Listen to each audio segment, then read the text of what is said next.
The London Metro, like many metro and train spaces in the world, are becoming increasingly digitized.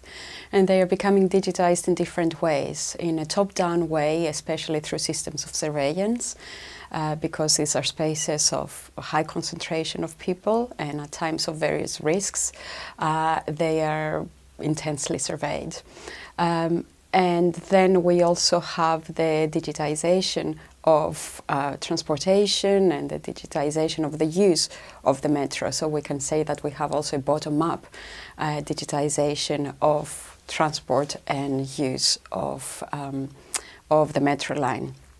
I think what is interesting is that by definition, the metro is a space of close physical proximity between people. And digital technologies, partly in new ways and partly reproducing the ways and the tactics that metro users have done before, they're mobilized to create special individual spaces of protection and privacy when people are sharing so much proximity, the inevitable proximity of their bodies. So we can say that digital technologies, especially in the personal forms of mobile phones, tablets, and iPods, are being used to create a symbolic distance when the physical distance is inevitable. And as a result, we see two, I think, expressions of living and managing and finding tactics to accommodate the intensity of urban life. So people will use personal technologies to withdraw, creating a space of freedom, a space of individuality, but we can also argue a space of individualism where people are withdrawn from the people around them, where they can be blind if they choose to everything that is happening around them. So that space of freedom is also attached to particular practices of consumption and individualism. So it is the materiality and it is those artifacts of personal technologies that allow them to be individuals or to be individualistic in very particular ways. Yet there is also an interesting side effect of this isolation. In many ways, people can also negotiate proximity and to choose when they want to be proximate with others. Thus, the proximity of the many strange bodies can become less threatening and people can choose to move in and out from their isolation. And thus what we can see are very banal forms of conviviality, if you like, in the metro, where people are more willing, taking that they have that space of protection, that individual space that is mediated through their personal mobile phones and iPods, they're more willing to accept somehow and to respect those strangers that surround them. We know so much about the city even before we experience it, even before we consume it, because we see so much of it in the media. We see so much of it in the media. We get so much information about particular cities and particular neighborhoods in various apps, in various digital spaces, that in many ways the particularity of any city space becomes irrelevant, becomes over-familiar. And in many ways, every neighborhood that we visit, every city we visit, we have revisited it because we have revisited it through Airbnb and through the production and reproduction of that authenticity, the so-called authenticity that various apps offer to us when we visit cities. So there is an interesting contradiction here in the digital practice and the digital imagination of any city space, that we have been offered so much information and so many different ways to live the city as an authentic, unique place through digital media that it's impossible anymore to see these places as original, unique, and authentic. So all cities, as Georgiou argues, become non-places in many ways. And especially for those of us who might hop from city to city, those of us who are culturally curious, but in many ways, in our cultural curiosity, we reproduce this emptiness of city particularity. And we do so through the technologies that we use. Very often those technologies also pushes us to very particular platforms, to a very narrow set of platforms. I mentioned already Airbnb, but Facebook or other ways through which we consume the city offer us a very narrow, specific and selective way to think or imagine the city as a space that is lived and it has any cultural significance. So we just see a fraction of the city, and we're very often and increasingly perfectly happy, and we feel that we get enough of the city because, again, we have enough information on the digital. So there is definitely a reconfiguration of territoriality of the city, which becomes, I think, a narrower territoriality, a narrower digital territoriality of the city, precisely through our overuse of tools, digital tools, to experience the city. This is, I think, the big picture, and this is in many ways this relates to the redefinition of territoriality of the city. Yet, if we go to the neighborhoods of the city and we look at the micro scale of urban life, we can see new forms of territoriality and reinvention of territoriality, which are very interesting and which we have not seen through many decades of modernity. What do I mean with that? We have an explosion, for example, of hyperlocal media initiatives on digital platforms. We have an explosion of Facebook neighborhood groups or Facebook groups and WhatsApp groups around schools or around parks or around specific streets. We have the organization of street parties that are all organized through digital networks.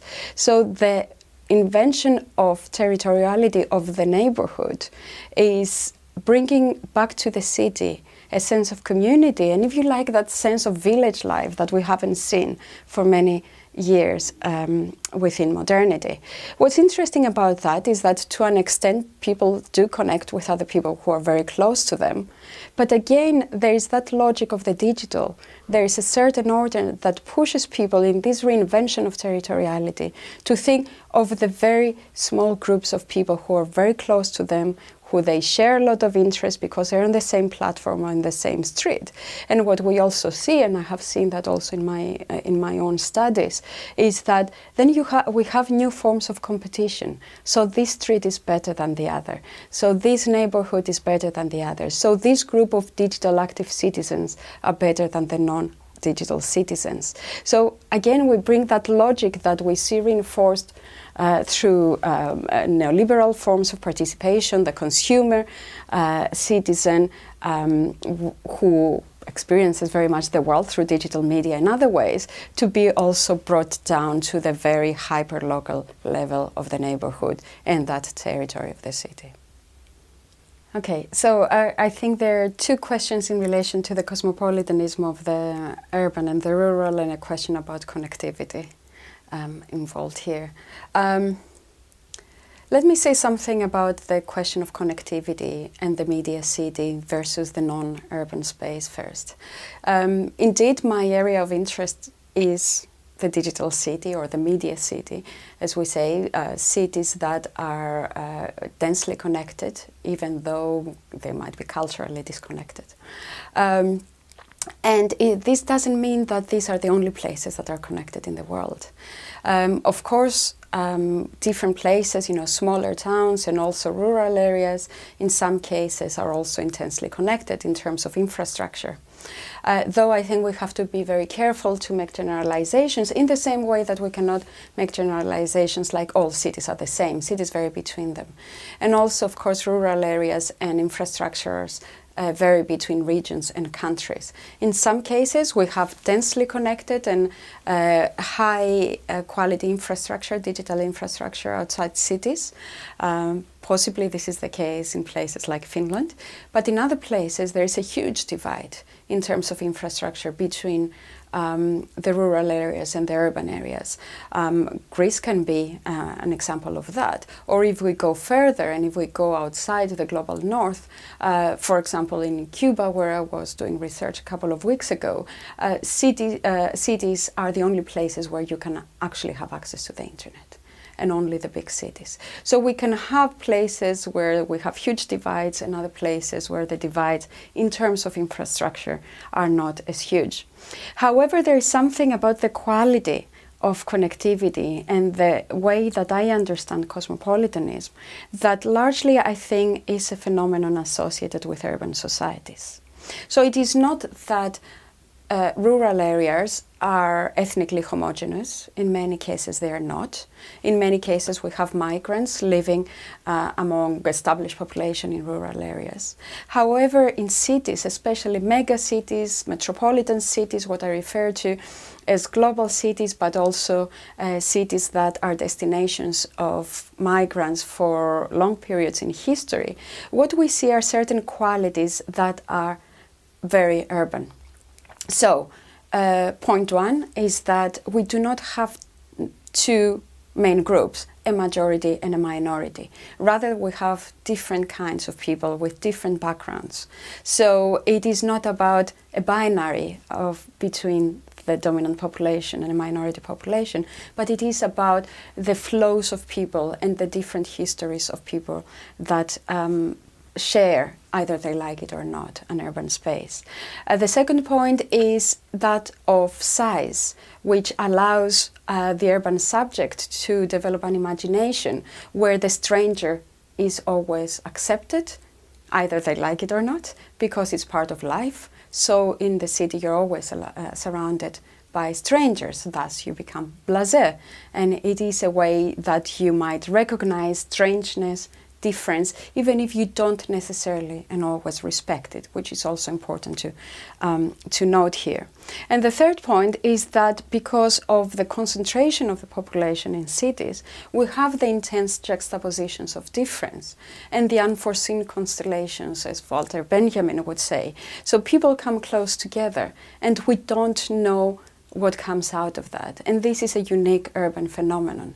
And often what comes out of that can be very interesting and exciting, like new forms of creativity, music, art, but of course also challenging phenomena as violence, riots, racism, and so on. But it is indeed at that moment of differences coming together that we have forms of identity, collective identity, and what we might say is cosmopolitan imagination that is rather, it's a phenomenon rather attached to the urbanity. The concept of global city, we can see it in different ways. We can see it as a concept that helps us understand certain phenomena, and we can also see it as a form of city branding. And certain cities adapt the concept of the global city because it makes them look better and more important in the context of a global economy and a global cultural economy. However, I'm interested in the concept of global city as introduced by Sasson because it also addresses certain phenomena that we can identify to a larger or bigger extent in cities like London or Helsinki or New York or Cairo. Where the importance of the concept, I think, is that these cities have a concentration of power and they are connected in networks which do not necessarily coincide with the nation-state's power and the nation-state's connectivity.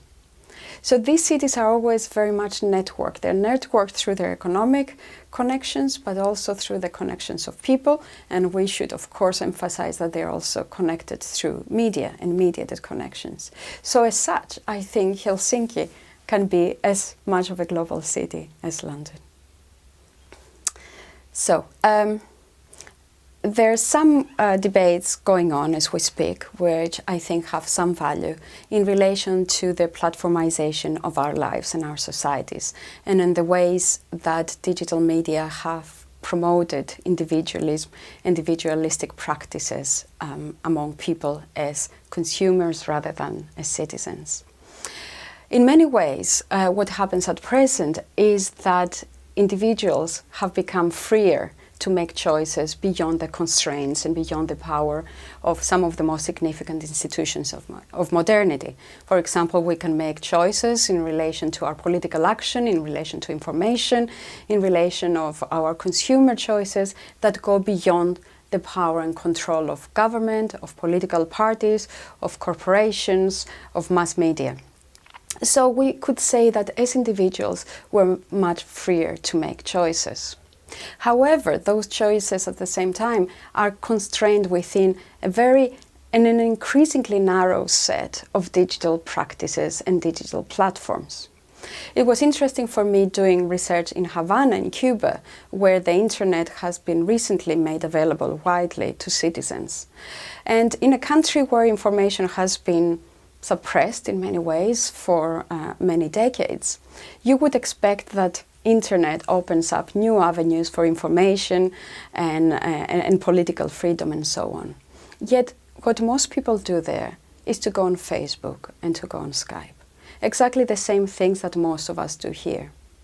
So there is a paradox about the internet. There is the paradox that on the one hand it's supposed to offer us that universe of choices and these great potentials for freedom, but the way that the internet is organized, and increasingly the way that it's organized and dominated by a small number of corporations and a small numbers of platforms, it pushes us all to this narrower and very specific way to relate to the world, especially through social media, and especially through a limited way of communication practices. So we become individuals who can make choices, but we become also very often isolated from other forms of collectivity. So forms of solidarity are present and are enabled by the internet, but my concern is that they're becoming increasingly marginal because the human that digital media support is an individual. It's an individual who's free-floating and makes choices that can be different today and different tomorrow, not an individual who is committed in collective projects that, of course, are needed to support practices of solidarity in the long run. As researchers, we all have our values and our politics, and I think it is an illusion to say that we put them aside. I think it is much more important to acknowledge them, reflect on them, and be open about them, rather than pretend that they are not there. So whichever side we take, we always have our values, and they always inform our research and our approaches. So what I think is that we can continue thinking as political agents, we can continue thinking as citizens, active or less active, depending on our own positions, but we at the same time still have to think about how do we do the best research we can do.